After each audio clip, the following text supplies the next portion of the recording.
If we ran through a list of NBA names that graduated from a WCC school, the one institution you would probably overlook is the University of San Diego. The Toreros basketball program isn't necessarily rich in success and tradition, but one thing you're about to learn is that they stick up for each other and they work hard. Sarah Cazell has more.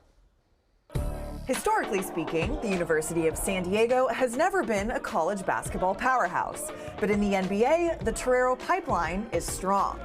Several USD alums have gone on to the pros as coaches, GAs, and administrators.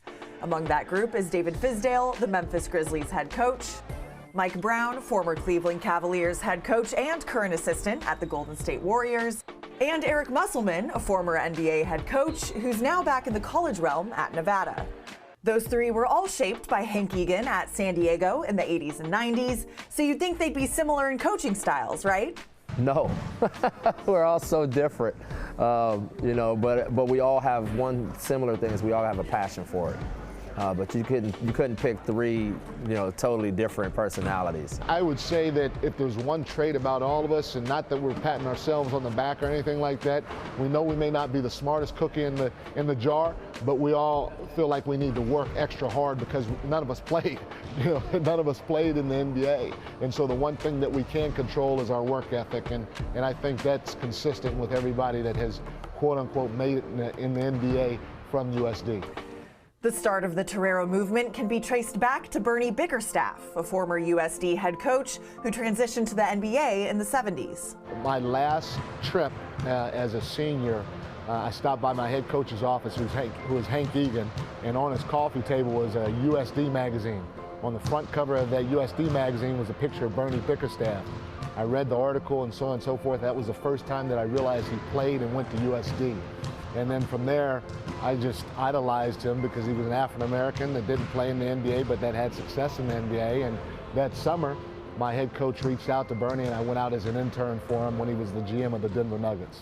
A Torero helped out a Torero, a pattern that repeats itself through the decades. When Musselman was Golden State's head coach in the early 2000s, he took a chance on a former USD player and assistant who was then at Fresno State. I didn't play with Coach David Fizdale, but I got word of mouth through Chris Grant. I was in Fresno as an assistant coach.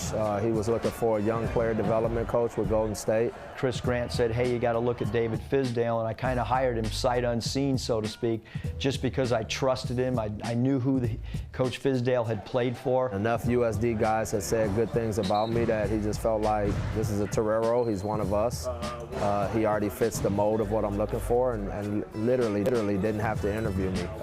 It was more of a technicality when I came up to visit, but it was done. It ended up being a great hire, and one that we took a flyer on just because of the USD connection. The USD tree continues to thrive as more established coaches pull up younger Toreros.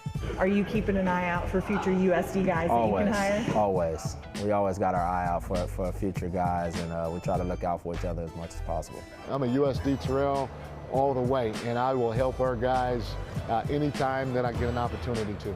If there was ever a player who graduated from USD and wanted to join our staff as a GA or whatever, we'd certainly want him because it's proven to be a great training ground for coaches. For the WCC This Week, I'm Sarah Cazell.